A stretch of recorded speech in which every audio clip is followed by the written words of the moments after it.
Ladies and gentlemen, boys and girls, children of all ages, welcome to another very special episode of the phenomenon known to mankind, known as Saturday afternoon's main event.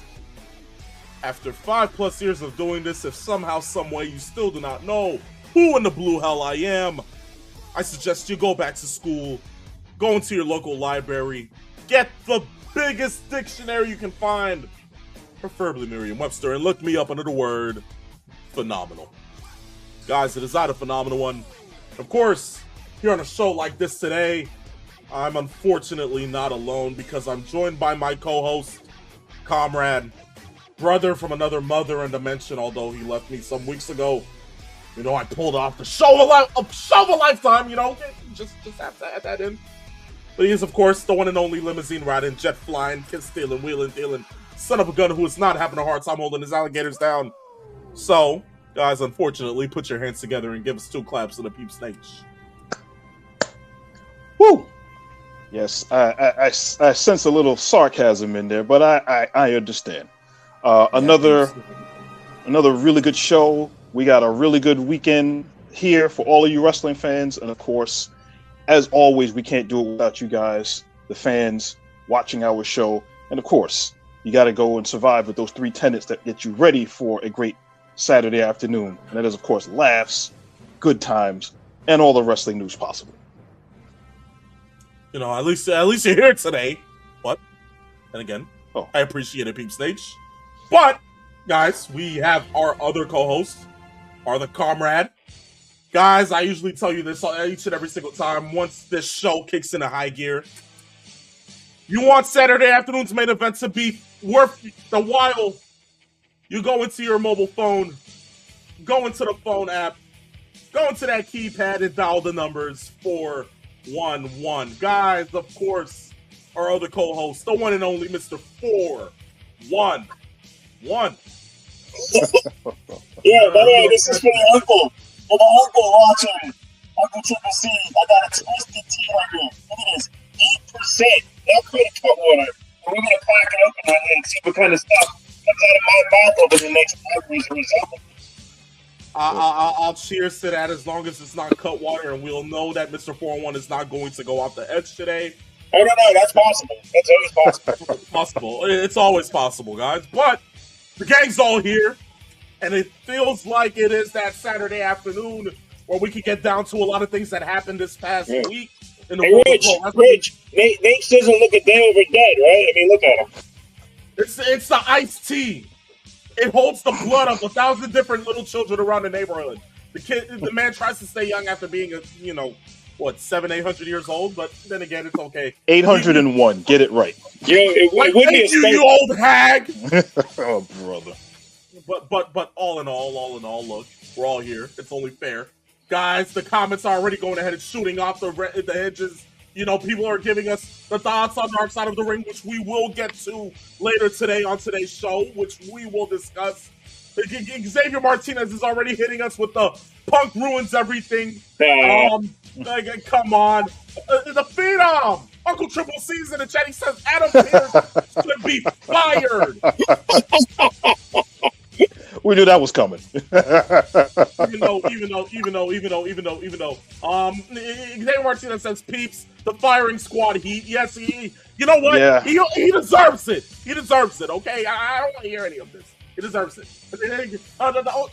Really? The conscience of saying, meanwhile, you know what?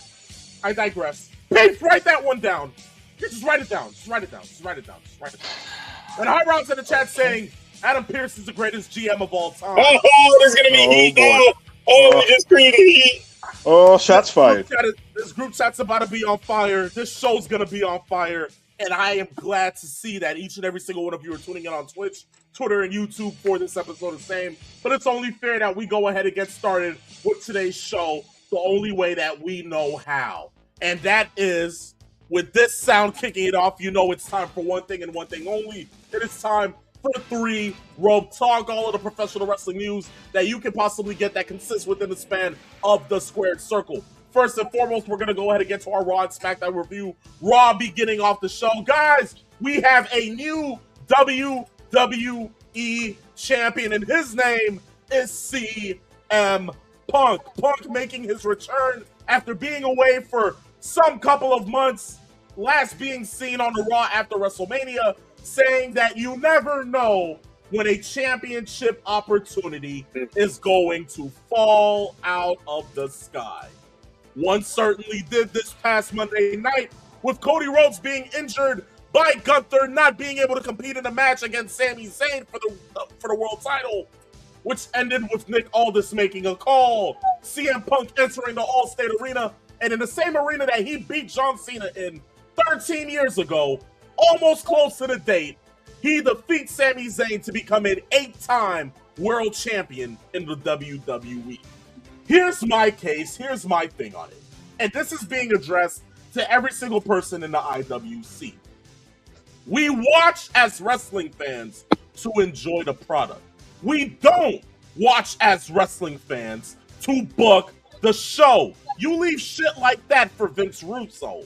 Or you can leave it to us very well journalists here on Saturday afternoon's main event, like myself, Mr. 401, and that humble abode peeps Nate over there. But within the same sense, here's what I have to say.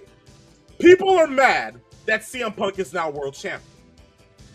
I understand Xavier Martinez because he's a Jeff Hardy fan, and ever since Jeff Hardy went up against CM Punk back in 2009, everything was ruined from the shit show beginning with Punk because of that. So I understand his hatred for Punk. But other fans being mad saying, oh, he was gone for 3 months. Oh, there is no reason why he can just waltz in and win the damn title.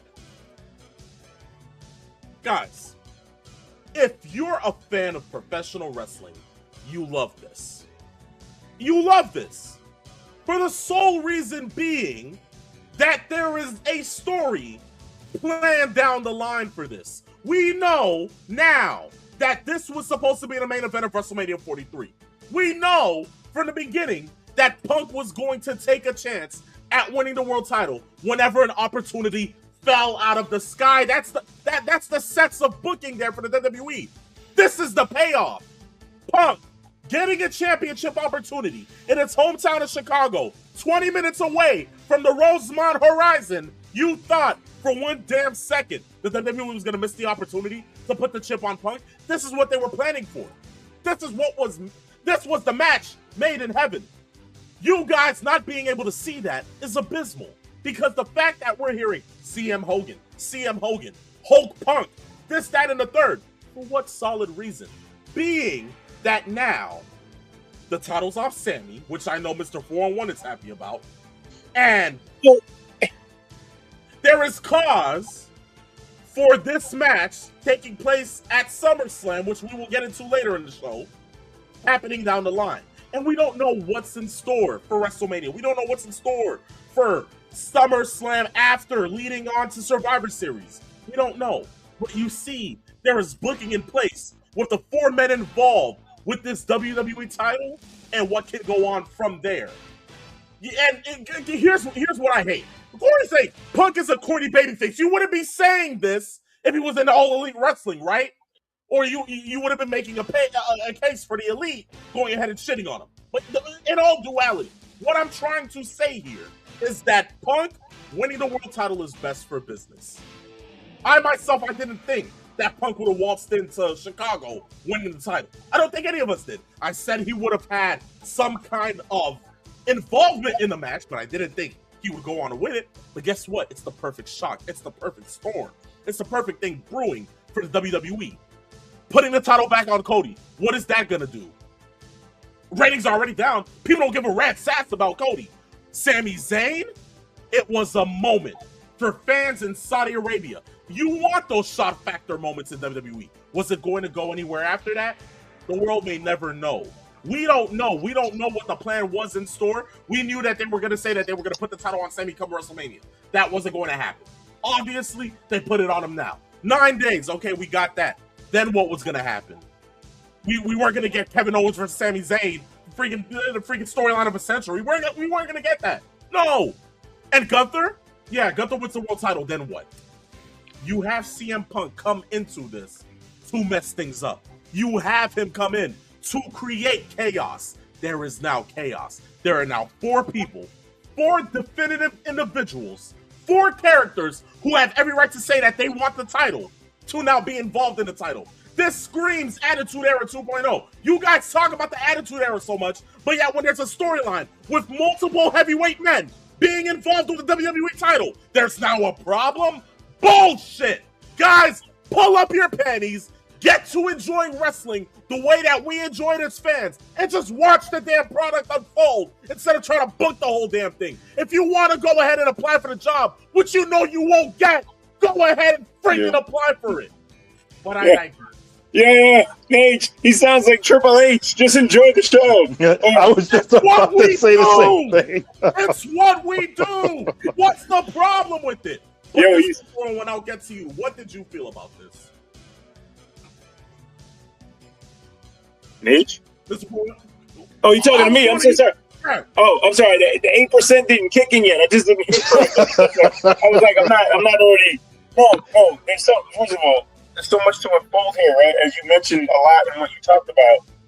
The angle I'm going to take from this is now what was planned, what wasn't planned, how far ahead was the storyline laid out, right? Like Paul Heyman talks about in the interview with Chris Van Vliet about the end game, right? What's the end game? One thing is when we talk about CM Punk and the stuff we've heard online, we don't know, grain of salt, right? Everything we're talking about how he was home for 3 months and that maybe they weren't on the same page in terms of storyline and what he was going to do. Or what if that was planned out and that was what they were going to go with? However, what if TKO saw what was happening and they didn't like it and they stepped in? We'll never know, right? But there's so many different caveats here that go into play with what transpired over the last week or so, right? Even on AEW television, there's a lot of crazy stuff going on right now on both shows. And a certain individual just mentioned about heels. First of all, yeah, we need more heels. But the problem is in AEW, everybody's a heel. We don't know who the baby faces are. Nothing makes sense. But, again, chaos everywhere. Now, what I want to talk about here real quick is the match itself, because we didn't talk about the match. While I like the match, now granted, once they made the match, we knew who was winning. There's no way in how Sammy's walking out of it. So that's the first thing. The second thing is the match itself was really good until, and listen, if I'm going to rip on AEW matches as I do, I'm going to take a shot right here because now all of a sudden, and CM Punk is guilty of it too, you got these guys using each other's finishers, and it's over the top. It makes me sick. I hate it. They're killing everybody's finish. In this match, not only did Punk take his own move once, he took it twice. Then in conjunction, not only on the second GTS, he wobbled, and then what did Sammy hit him with when he wobbled off of the wobble? What was that move? Guys?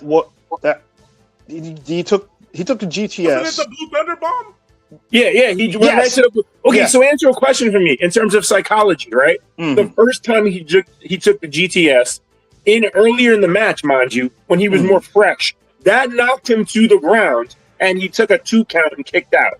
Yeah. Later in the match, he takes another GTS, this time is able to wobble, and then takes a Blue Thunder Bomb. Listen, I'm going after everybody right now. If your psychology is trash, I'm coming after you. And that was garbage right there. That cannot happen.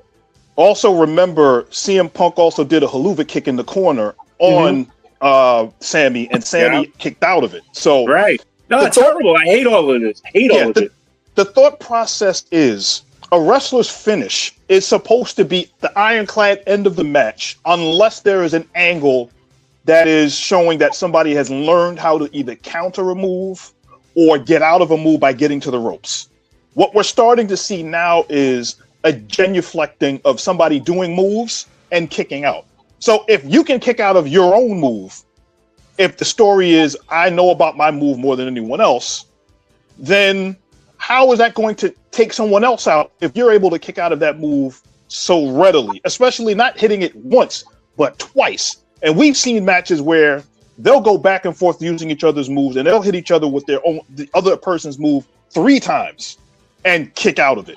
Sometimes getting up at 1 or maybe getting to the ropes. So in that sense, yeah, that didn't make any sense.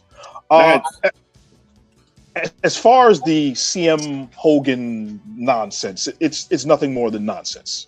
I think if we're looking at it if you're being pragmatic about this, and you're looking at how the match was booked and how everything was booked, the one weird thing that a lot of people looked at it is the fact that CM Punk, who was contractually on Raw, had a WWE Championship match, which was supposed to be a SmackDown title, as the main event on Raw, but it was in Chicago.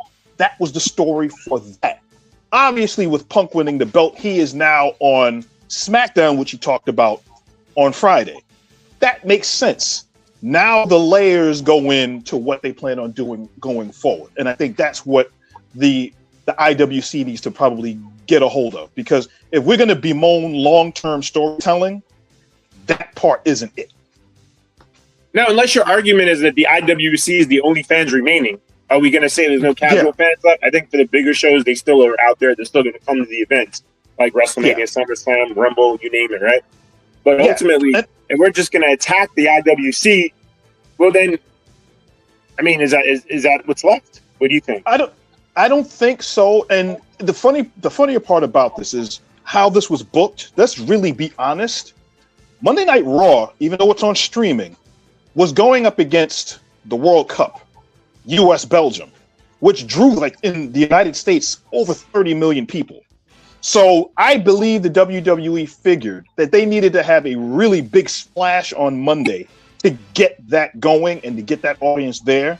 And knowing that that was going to be the main event of the show, they did everything possible booking-wise to make it make sense. From the Sammy argument to what they did with Cody at the beginning, him getting hurt in the car and being injured and taken off. And the best thing that they did was not only remove Cody from the show, but Walter was removed from the show as well. So you knew there wasn't going to be any input from those two as far as that match went. So you can just keep your attention on the main event, which made the most sense in that sense. Well, to Uncle Triple C's claim that Adam Pearce should be fired, why are we blaming Pearce? Pearce didn't make the call. Wasn't it Aldis? You gotta also remember, Pearce had no other choice but to step in for Aldis. So he made the match clear it was gonna be Cody versus Sammy, but what happened? Gunther messed all of that up. Pearce was trying to find an alternative. He couldn't find one in time. Thanks to Aldis, we got CM Punk. So why are we blaming Aldis? Uncle Triple C, I just don't get it. What's up with you? Is it just that he made Dominic a lackey to Liv Morgan? Is that why you want to fire Aldis? No, he wants to fire Pearce. Are you drunk? You know what? All in all, they're all the same people. Keep them. They're the best general managers that we've had in years. What's the issue here? Like, you just hate all the general managers because they're out for your boy. Who cares? Who cares? I'm sorry. But Xavier Martinez, he says, give Mr. 401 the same Merriam-Webster dictionary P1 used to find the word adrenaline. I guess that he's referring to the Punk and Sammy match. No. Let's talk about that word, okay? Because it's all the AEW marks. They love that word adrenaline, okay? Because they're the ones that are okay with the 45-minute matches where you kick out of everything and nothing matters and the finishes don't matter. Nothing matters. So you can't have it. How many times can you have an adrenaline rush in a match? Including the one spot in that Omega match that we'll talk about that if you don't bring it up, I will definitely bring up. No, I know. He kicked out at one, right? I mean, listen, it's overused. They ruined wrestling, all right? And the marks are happy with it. They love these matches that never end. And it's absurd, okay? You have no psychology. You don't understand what the business means. You just started watching, or you're still in that mindset. And sorry, just terrible. I mean, Dave gave it 4.75 stars. If we're keeping it $1.50, I think it would have hit 5 if they were in the Tokyo Dome. You know, because he probably was blasting off if he genuinely saw the match. But I genuinely have to sit there and agree with Mr. 401. Again, you know, coming from Punk, who is damn near pushing 50. And you're telling me he's still wrestling like he's 25. Let's not do this. I can't make the calls for adrenaline here, especially with what we've seen in the match. Right. It was a great match up until that point. But No, listen, if you did to make it make sense, I'm going to say this. If you had done the original spot where you had Punk get the GTS from Sammy and then the Blue Thunder Bomb, but wobbled on the first one, that's acceptable. The second one, he should not be wobbling. Which means they went to the well once too many times for that spot. Exactly. That's what I think. If they just switched it around, right? The spots around, it would have made sense. Yes. They went from him passing out on the first one to then being able to wobble. Yeah, again, I get it. I understand. Because the argument is you can't do the GTS like Punk, so yours is weaker, so it should wobble you enough to get you ready for the Blue Thunder Bomb. Absolutely. All in all. All right, Nate, I got to ask you a question. I know we're transitioning to next, but I think this is going to tap into what you want to talk about, which is if there is no payoff here for Gunther, what does all of this mean? Because there has to be some kind of reward for Gunther in all of this. Yes, and I think where they're going is if Walter's not going to get a title shot, there's a couple of things that they may be doing. One of the things that I think is going to happen, I think that they've been brewing this for a while, is that Walter and Aldis are going to have some kind of a match at SummerSlam. I think for the last 2 years that Nick Aldis has been in WWE as the GM of SmackDown, one of the things that they've been doing is kind of teasing the fact that he's not a GM that takes a lot of guff, so to speak. And he's not afraid to get into other people's faces. After what we saw after Walter lost that match and the championship changed over to Sammy and they got into each other's faces and we saw that brawl happen, when we saw all this off of TV and then now coming back and seeing what happened at the end of SmackDown, I think the payoff for Walter is to get into the ring with Nick Aldis at SummerSlam. You like that as a payoff, though? Don't you? At some point, should he not be champion again? Yes or no? He should be. But I think based on how top heavy the storyline is with this card and knowing that I don't think anybody thinks that between the four men that are involved, between Sammy, Cody, Walter, and then going in with that, I don't think anybody thinks Walter's going to come out winning. So if you know that that's not going to be the case, you can take him out of the equation temporarily and have him go on some sort of a revenge tour. Well, look, I'm going to get rid of the person that screwed me over. You screwed me over against Cody. You screwed me over against Sammy.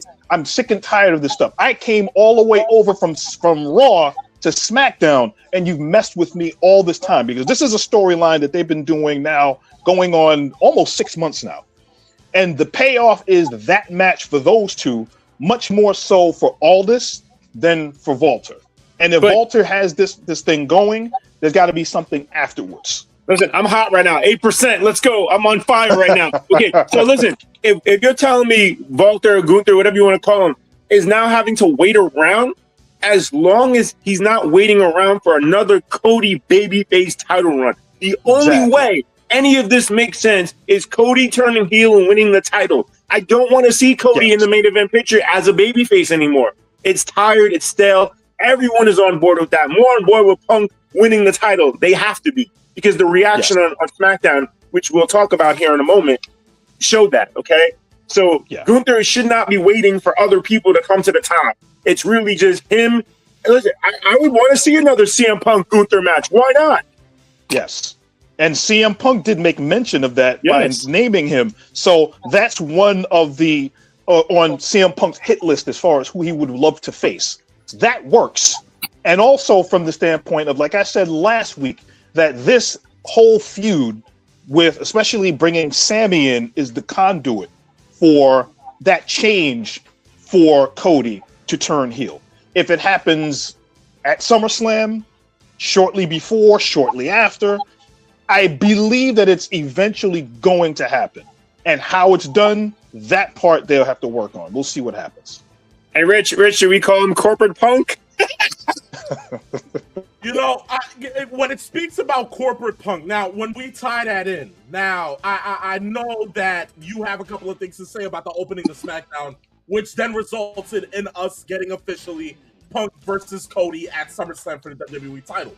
And that would be within the sense of the crowd reactions to that. Now, from what Beef Snake was talking about, which I will go ahead and give him flack for, although sometimes he can be you know what? I'm not gonna say it. But Cody is now transferring into a calculated individual. It has now hit that peak. You notice that he went ahead and made mention to Punk, saying to Punk, "How's your eye?" And kind of call back to the Raw after WrestleMania. And he remembered exactly, look, you know, you said all these things about title opportunities falling out of the sky. And, you know, he was calling back a lot of references to that promo battle that they had the Raw after WrestleMania, which then resulted in him saying, you know, I also remembered me saying to you, just say when. And I just want to know when, you know, like if that would be the same thing resulted for me. And before he could even finish saying that, Punk just instantly said, when? And got in his face, too. And got in his face. And then Cody just flat out said SummerSlam. And it was official. And once that handshake happened, Cody pulled him in. And they got, you could tell it was somewhat of a little heated, but be humble exchange. I have to say now that within the sense from what the crowd reaction was, nobody seemed to care about No, in fact, I'll tackle that now because we talked about this in the pre-show meeting, that when Punk comes out as the new champ, you got the applause, you got the reaction. There was something there. What WWE did wrong here, though, was terrible. I don't know, Lee Fitting was shooting the crowd, right? And some parts of the crowd just not reacting at all. And you're like, you got to find people who are reacting. That's a terrible job of producing right there as a director and everything. So you heard the fans, though. Punk gets to the apron, and you see on the hard camera the people react to him, right? He gets in the ring. He starts cutting a promo. You could say they're lukewarm to him, which happens. Cody comes out. When Cody came out, oh, my God. You can argue, again, I've always said this. Everyone will pop, or at least it sounds like a pop when the music plays, right? It always sounds like it. Is it, you know, filtered? Is it, you know, is there piped in pop? We don't know. Was there audio sweetening involved? Thank you. Okay. Cody gets to the ring and he pauses before he starts talking.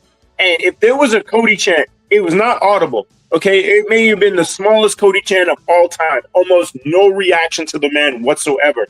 Conversely, when Punk starts talking and starts getting into the moment, the crowd gets into his promo because, as I said here in my paper, he wins the crowd all the time with his promos because he's so good with what he says. Conversely, did Cody win the crowd? Does he ever really win the crowd with his promo? No, not really. Especially not against Punk, because you can even notice the moment I realized Punk won the promo battle was the minute Punk was like, I know you're not here to talk about my eye. So, Cody Rhodes, what do you want to talk about? Oh, the crowd loved that. That's when, yes. I laughed that off. Yeah. And I love that. But genuinely, from that moment on, I said, oh, Punk has this in the driver's seat, not Cody. But in the same sense, I want to understand that, look, Cody is a good promo.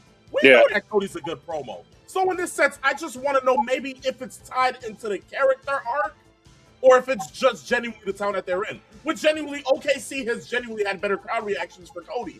I genuinely think this is just more into this version of Cody Rhodes that we're currently getting. Wait. Did you guys hear a couple weeks ago where Meltzer blamed the AEW crowd for the city they were in because they didn't react to the matches the way people should? So can we blame the OKC crowd for not getting Cody over? Oh, what logic? What logic? Right. Dave Meltzer with the brain of Peep Snake. So, of course. Hey. But I digress. It's okay. Okay. Write it down, Peeps. Just write it down. I'm sorry. Yeah. Wait, you gotta make him do work? When does he work? I know, right? But look, with that being said, that was that part within it. But other things to take place in SmackDown. Let's talk about Jacob Fatu for a second here. Oh my God, what was this? Yeah. What the hell are they doing? What are they doing to Jacob? So Samoan Enforcer beats the holy hell out of Eric Andre, beginning his arc within the bloodline alongside the OTC Roman Reigns.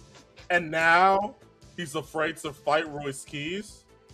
No, it's not even that. Not even afraid. They're supposed to be friends, which I had no knowledge of if there actual is real history between the two men outside of It's like what happened to the Samoan werewolf? Oh no, Yo, Jimmy, you're on your own. Wait. But okay, it only makes sense. But did we ever hear of this prior to last night that Royce Keys and Fatu have a friendship? Did we know about this? They've been talking about it for about 2 months now. Yeah. Where? I'm sorry, I'm asking where. On SmackDown while he was beefing with the MFTs. Okay, that shows how little I watch. Okay, so I'm guilty there. I'm sorry, guilty there. They've made which explains why they needed CM Punk on SmackDown then. Okay. But it's like, at the same time, I'm sitting there and I'm like, this was a story that was told months ago. Now they're revisiting it, but in the same sense, this is supposed to be a whole different version of Jacob. A version that is not cool, calm, and calculated. A version that is unhinged at anything when it comes down to the bloodline. Why is it now? Immediately after what he did on Raw, by helping Jimmy attack LA Knight towards the end of the show, now we're getting a relaxed and calm Jacob when it pertains to Royce Keys. Well, no, but here's the point though, and I think we talked about this a little in the pre-show meeting, that it's only when Roman Reigns asks him to do something will he do it. He's not doing anything for Jay and Jimmy. So he's going to be indifferent to every situation that doesn't factor into Roman. And it's also the fact that when you're looking at how this is being played off, if you're looking at what Jacob is doing, Jacob on his own right now is kind of like an emissary. Kind of like, well, I go out with whoever the bloodline is there. So he goes out with Jimmy, or he'll go out with Jay. Now, the story between Jay and Jacob Fatu is the fact that for whatever the reasoning is, they don't seem to want to listen to Jacob because they don't think Jacob can be trusted, so to speak. That's the back and forth between those two. Jimmy seems to be trying to take the initiative of saying, well, I'm going to puff out my chest and say a whole lot of things while the OTC isn't there.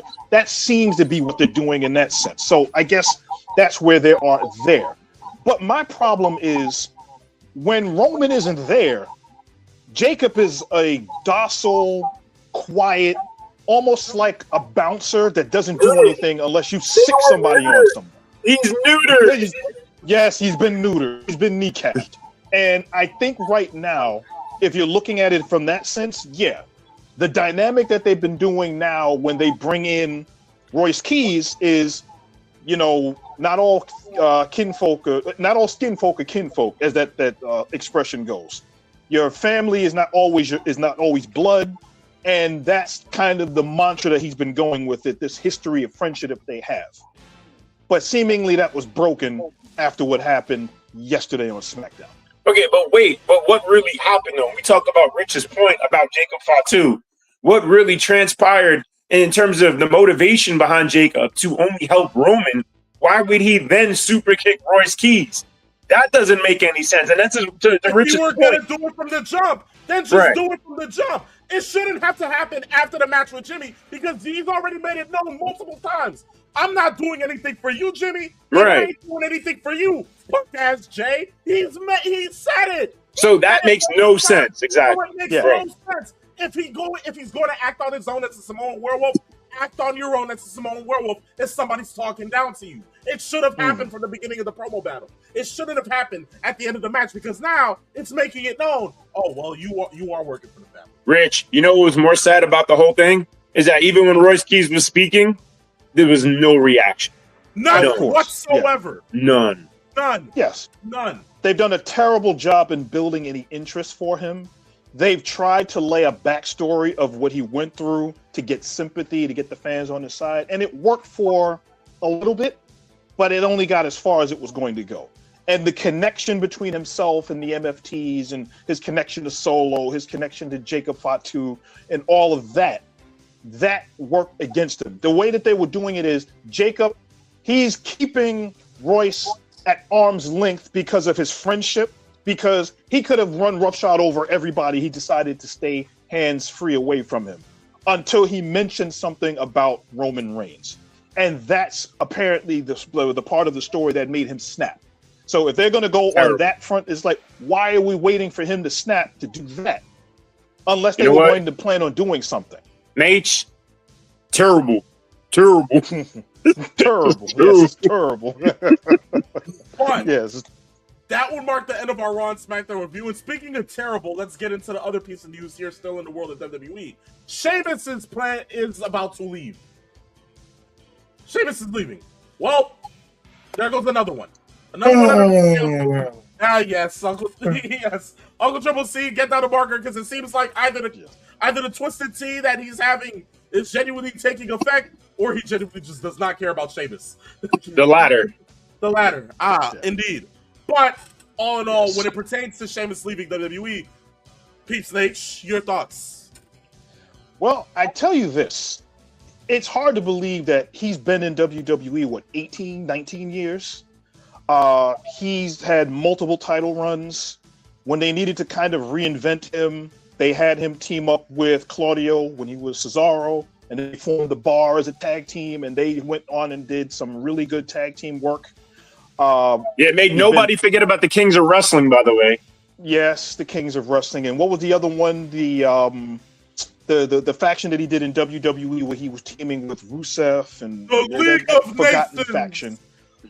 The League of Nations. Yes. Oh wait, Cassius Ono? Yes. Oh no. Yeah. I know. What's that, no. bro? Oh no. Yes. I think this to me sounds like a TKO budget cut deal. Of all of the things that we've heard and talked about over the years since TKO was taken over, this sounds much more like he was one of those veterans that was asked to take a pay cut. And I think that he probably realized his contract was going to expire. He said, you know what? I've been here long enough. I'm not taking a pay cut. I'm good. He probably could have stayed on in WWE, probably been a trainer. We know he has his own workout YouTube channel, so he has that, and his own fitness brand, so he has that. He may want to go elsewhere and help train other wrestlers, maybe go to another promotion. We don't know. But I think that overall, the only thing that he had not done in WWE is win the Intercontinental Championship. And that was the main story going in last year that they were using for quite some time. And it's not as if he has not had really good matches, as we remember from WrestleMania 39, the triple threat match that he had with Walter and with Drew McIntyre was my favorite match of that entire WrestleMania. Yeah, so he had nothing to do with it, by the way. Really good matches. The problem is like Clash of the Castle. First time around I was waiting for that one. But if we're keeping it about, he's been chasing the Intercontinental title since 2022. So like, if they weren't going to put it on him, they genuinely weren't going to put it on him now. And he hasn't. Okay. Yes, and that's the most generic cookie cutter WWE wrestler. Okay, next to the guy who just returned last night, Baron Corbin, right? They're almost the same person in terms of WWE style. Like, they will never do anything that matters. I've never been a fan. You can't sell me on Sheamus. Never cared. No interest. Hated every part of it. And for those who are going to say, yeah, fuck you.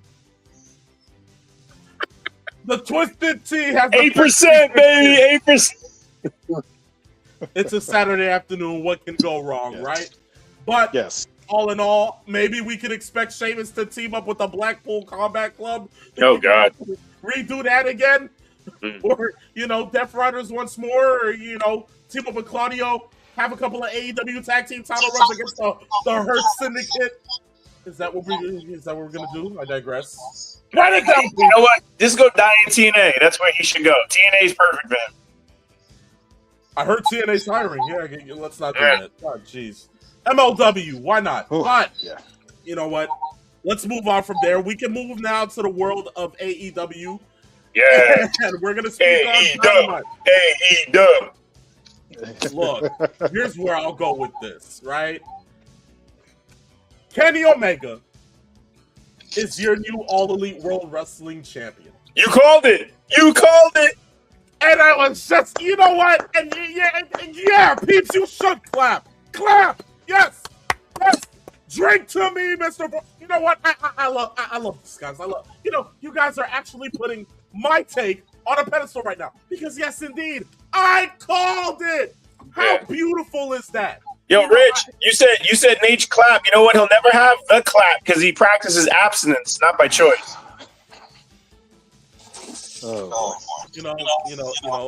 Peace. We can work this out, but I know there has to be some $3 hooker in Brooklyn. It's cost efficient. It'll work. You know what? It's okay. We'll work it out after the show. Don't worry. We'll find it out for you. But Kenny Omega, new AEW World Champion, and indeed, this is what's going to be leading into All In. Although we might have another title match against MJF at AEW Redemption, we now know that Hangman Adam Page is scheduled to be on Collision. Oh God, making his return. I feel that at Redemption, Hangman will cost MJF the match, leading to their match against each other. No title involved. Maybe some kind of death match. Maybe something involved within that center at All In. That's my thought process. But I just know Kenny Omega's walking into All In as the world champion. It has to tie in. That is my thought process. Peeps, we'll go to you. If they're going the route that has been laid so far, instead of the route that most of us thought would be MJF being the better opponent to get Will Ospreay over at All In. Let's say that we'll put that storyline to the side. And we're going with Kenny Omega, which first of all was a really good match up until a couple of points into that match.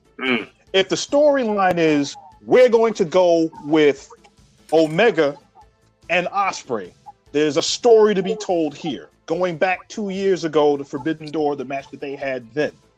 The fact that Will Ospreay, I believe it was the last time that he used the Tiger Driver because he didn't want to use that move and put anyone in the hospital after that move. And to actually factor a storyline around the use or non-use of a finisher to do it this long actually had some teeth to it.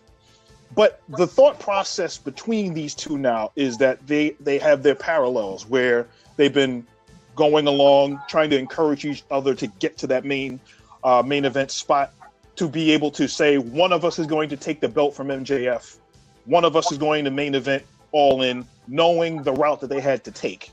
And for Kenny Omega to say, if I'm going to get a title shot, if I don't win this match, I will never get another title shot again while I'm here. I think that was a huge story to go along because they did it with Cody.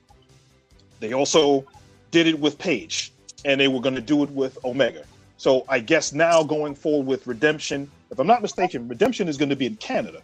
So if that's the case, Omega has the hometown crowd on his side in this match going forward. Okay, Mr. 411. Yeah, so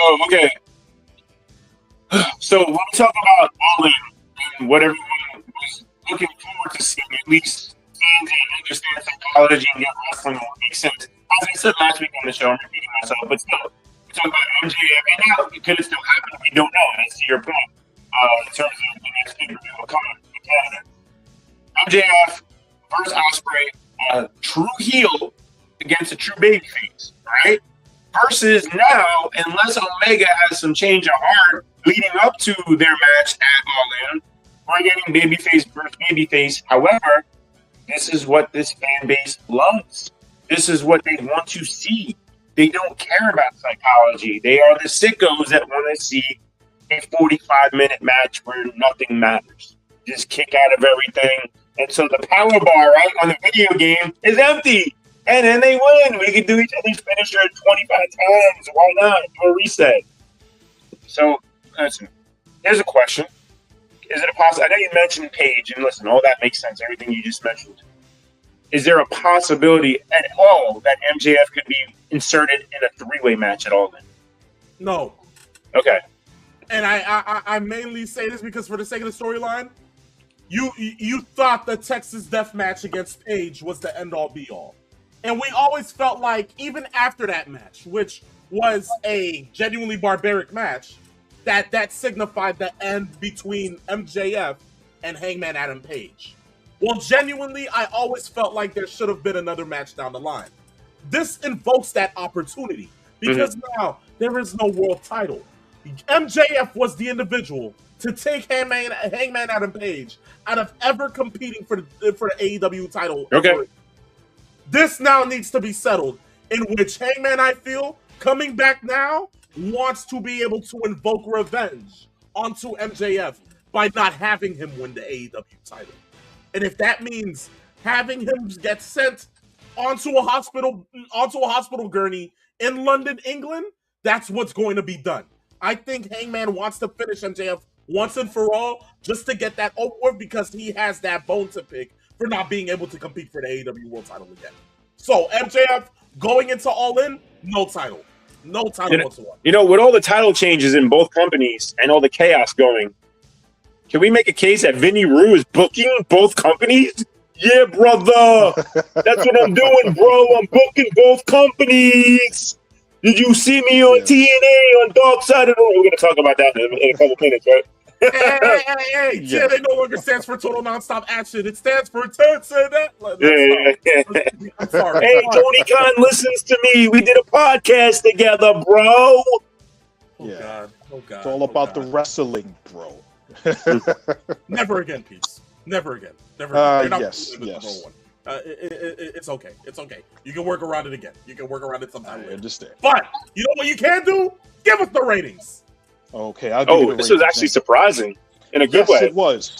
And because of the way that AEW kind of booked and gave attention to what the main event was going to be for Wednesday's show, it showed up in the ratings. AEW won.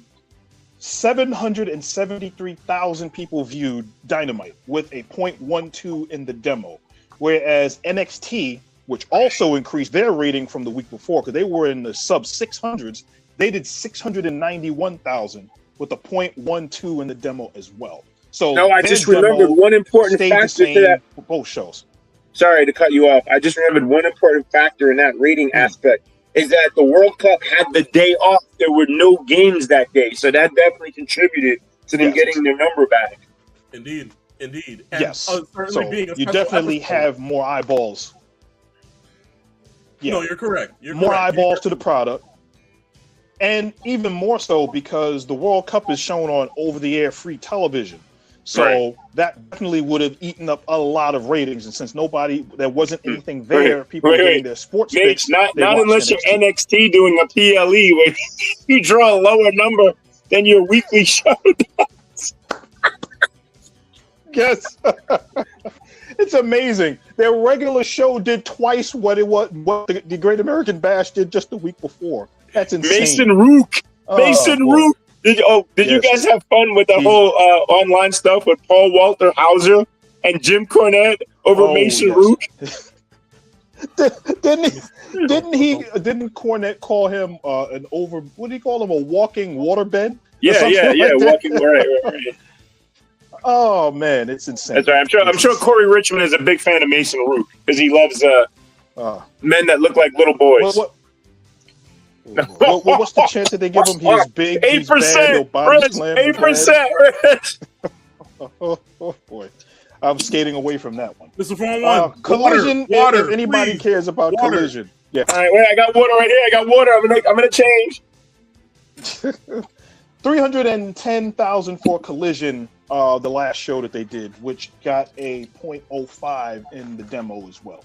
So Collision has been steadily within the 3s, 340s, 350s. They had done 4s about a month ago, but they're settling back into the 3s. So that's kind of where they're at right now. I'll ask you this, Mr. Peep Snakes. Any news on the TNA ratings? They don't even register. Yes, TNA's ratings. Yes, last week they did, I believe, a 188,000. You're done. With a 0.02 in the rating, which is insane. You know what? Yeah. You know, not their for nothing. Ratings have been. You can argue right now because I turned on the other day. I know. Listen, Bishop Dyer. How do you say his name? Bishop Dyer. What was his name before he was Baron Corbin? Yeah, Bishop Dyer. Oh, Dyer, right? Yeah. So you could argue prior to him leaving, and even if you look at the whole roster, MLW might have a better roster than TNA. I wouldn't want to argue that down. I think AAA would be doing better. You know what? TNA, man. Holy hell. Just wow. Yeah. You know what? That'll mark the end of it. Peep Snakes, thank you for doing your job and giving us the ratings. But, guys, that would mark the end of that part of the show. We now get into our question of the week. This one comes from Tombstone City Adam. He says, AEW now has streamers like Agent 000 and Cash Nasty, and they are somewhat gaining more of an audience. Do you believe it'll work in the long run? So, this past week, on Twitch, they allowed these streamers that are pretty prominent in the gaming community and in the IRL community. Did you say, Rich, I'm so sorry to cut you off. Did you say the gaming or the gaying community? Gaming. Oh, sorry. Hold on. Prime month is over. Okay, we're back to regularly scheduled programming. Okay, so I'm pretty sure I said gaming. Okay.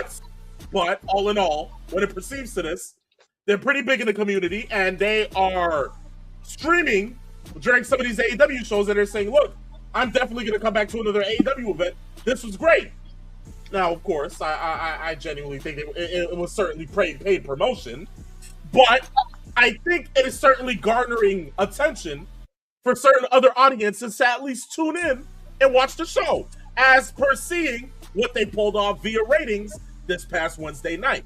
Now, for me, I think it will work in the long run if you genuinely do use the streaming platform to at least promote AEW Dynamite, AEW Redemption. If you wanted to fly a couple of these guys out for All In, it will genuinely work. Streaming is where it's at in this community as of right now. Twitch is big, YouTube is big. You see what Speed's doing during the World Cup, and it is certainly garnering attention. So I think if AEW uses that business model within the next couple of months, they might be able to pull back $1 million. That's my thought process. Then what do you guys think? I think we should do a live stream and help TNA Wrestling on Thursday night AMC. It's funny that you mentioned that, because if we're looking at one of the wrestlers in TNA, BDE, he was a prominent gaming streamer as well before he parlayed that into getting a contract and wrestling for TNA. How that I don't know if. Yeah, I was just about to say. It didn't seem to translate that well in ratings wise. But I think what you need to do, you get the right streamers, you get the right amount of promotion, and you get on the right platform. And I think that you can actually then help out with a little bit of cross-pollination and get that going. So I think if you're going to look at it from... Yes. If you think about it, look at it this way. Jey Uso won the Royal Rumble 2 years ago. Nobody talks about that. What they talk about is Speed getting speared by Braun Breaker. Right. Memorable moments. If you're able... I think AEW knows what they're doing here in a sense. They were trying to do it with the big boom AJ Renaissance. That wasn't going to fully work. You want something that can at least pertain to the 18-24 demographic. And that is currently streaming. The Jizzler. The Jizzler. You just say the... By the way, I apologize. I don't know if I blame the 8% on my hearing, because the difference between gaming and gaying, I'm sorry. I apologize to the audience out there. At least he hasn't gotten to the point where he's pulling off Alec Baldwin references from Donald Trump. So we haven't gotten that far yet, guys. It's okay. We're still in the clear here with the 401. But, Tucson City Adam, thank you for the question. Guys, if you certainly feel like you want to send in a question to the same community here and you want us to go ahead and be able to answer it, send it to us on our Instagram at Saturday Afternoons _main event, and it'll be featured on the next episode of the show. With that being said, guys, our last topic for today is Dark Side of the Ring. Episodes 1 and 2 are officially out, covering everything from the beginning of TNA and the life of Jeff Jarrett, in the midst of that, leaving WWE, going into WCW, and then beginning the company with his father, Jerry Jarrett. We are now at the end, towards the beginning of the Renaissance with Hulk Hogan and Eric Bischoff, which they will be covering in the next episode. Yes. But guys, I just want to say, two of the biggest assholes to the wrestling business, Vince Russo and Dixie Carter. I'm just going to flat out say it. One thing about this whole, Dark Side of the Ring docu-series, they have painted the light on Jeff Jarrett so well, to where I feel so much more for him than I did prior, with the way he had to deal with losing Owen Hart, his best friend, then losing his wife Jill to breast cancer on her second run trying to battle it, him trying to, have the company, get right within sorts of having consortiums, siding with a company called Health Sports, and then them kind of falling out of, the gate with their scandals and then not being able to fund TNA, going in with Panda Energy, then having issues with Dixie Carter, who then aired out the whole Karen Angle scandal just because she didn't feel like she was being let in on it by Jeff and Karen, when it genuinely wasn't any of her freaking business to begin with. Jeff also falling out with his father, Jerry, over creative issues because of one Vince Russo, who doesn't understand how to go ahead and manage creative when it comes to pro wrestling, bro. Hey, bro, listen. All my critics out there, all my critics, you can blow me. That's what he said. That's actually what he said. Yes. But yes. I have to say, they have done so well with the documentary. I want to know your thoughts from, everything that we've perceived within the last 2 hours and those last 2 episodes. Mr. 401, we'll start with you. Yeah, no, a lot to unfold here with these 2 episodes. I mean, it's when you look at the whole Jeff Jarrett story, of course, him coming up with this company with his dad, Jerry, who, of course, ran Memphis Wrestling for how many years, right? A great mind in this industry and the history with Jerry Lawler and the success Memphis Wrestling had in the 70s, early 80s and such. Of course, Andy Kaufman. Nate is excited right now because he's talking 80s. He's talking Triple C. I'm talking 80s. Look at him. Salivating right now. But listen, the TNA, we talk about them being the alternative, right? And that was the biggest thing. And we had the 6-sided ring that they referenced here numerous times about it being theirs, their ring, the difference in their ring, the work rate and the styles that we talked about with the X division, just a different work rate that we've seen from people when WWE wasn't giving us that much wrestling at that time.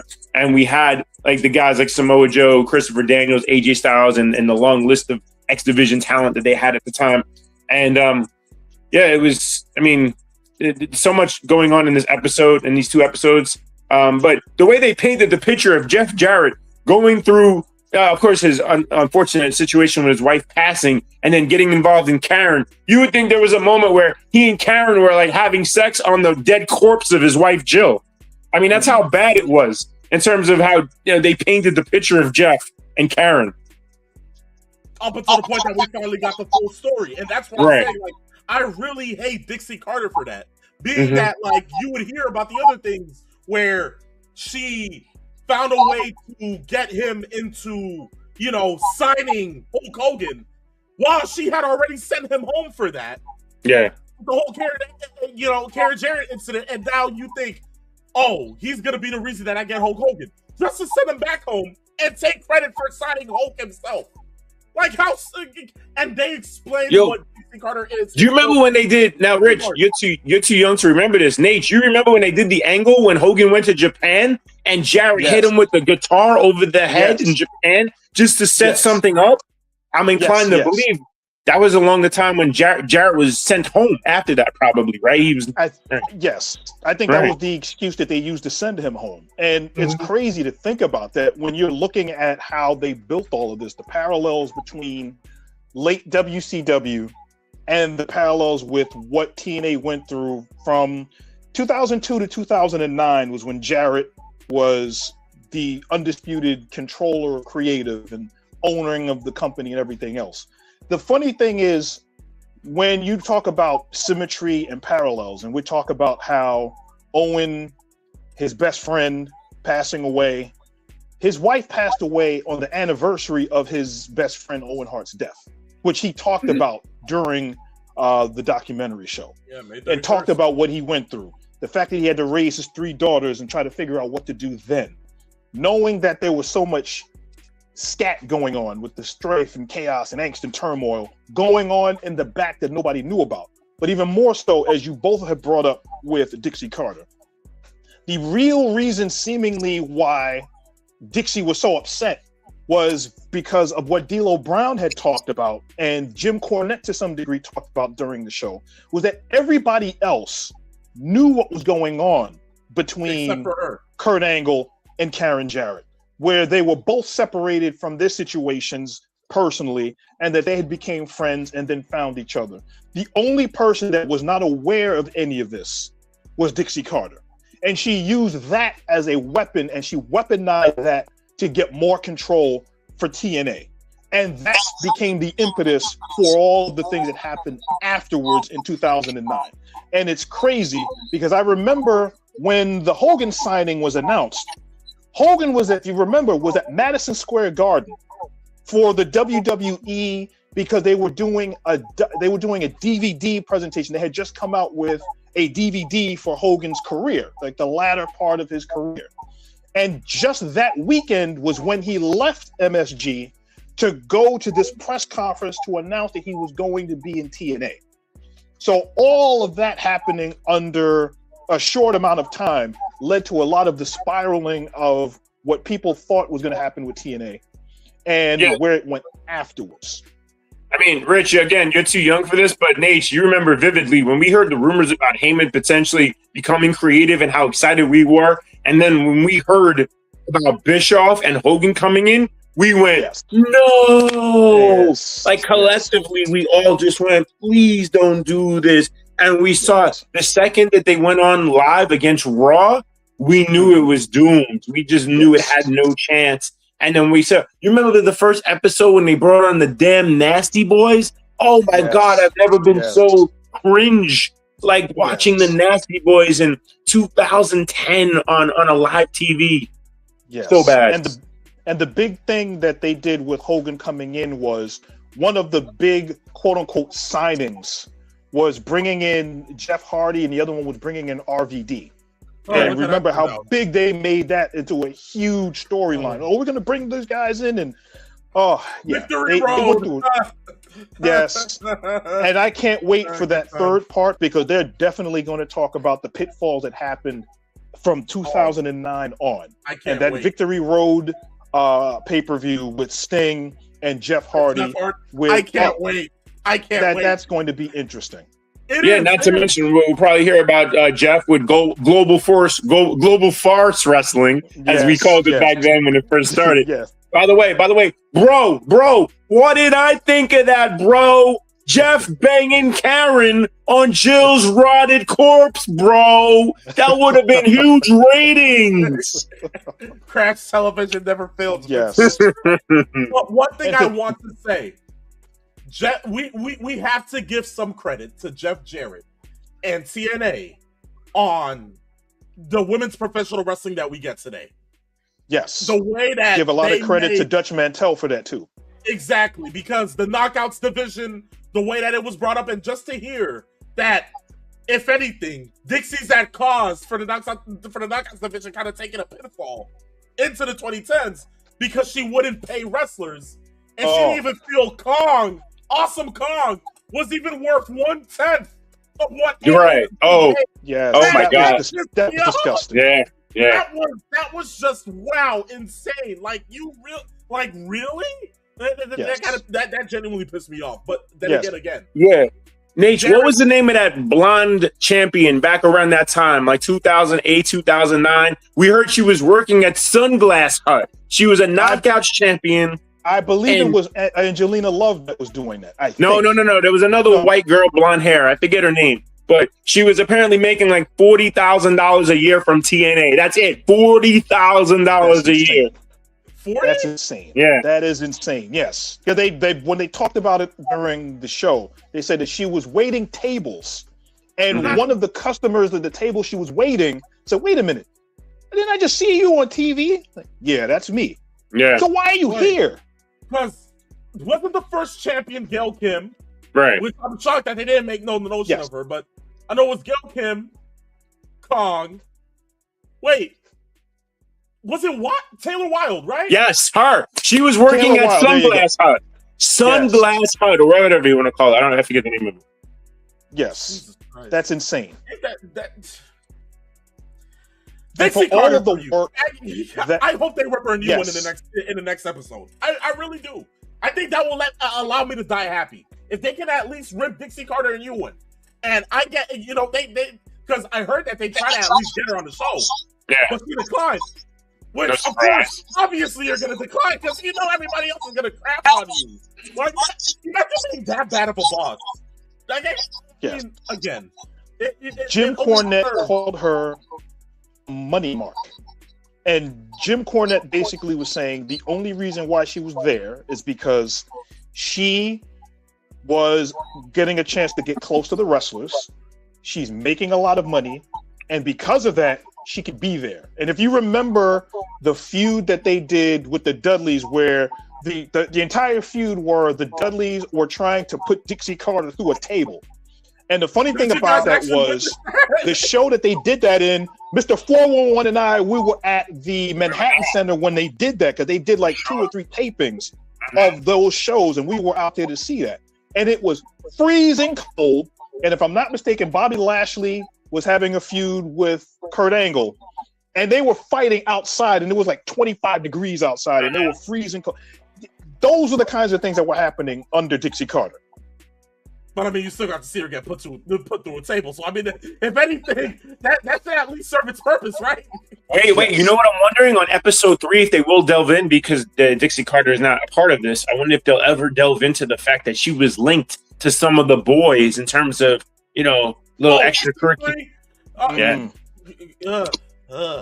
You know, I hope they do, because if she's not a part of it, we love no holds barred. Why not? What are they gonna say? Like, what is she gonna do? Yes. Try to sue everybody via Panda Energy? Please.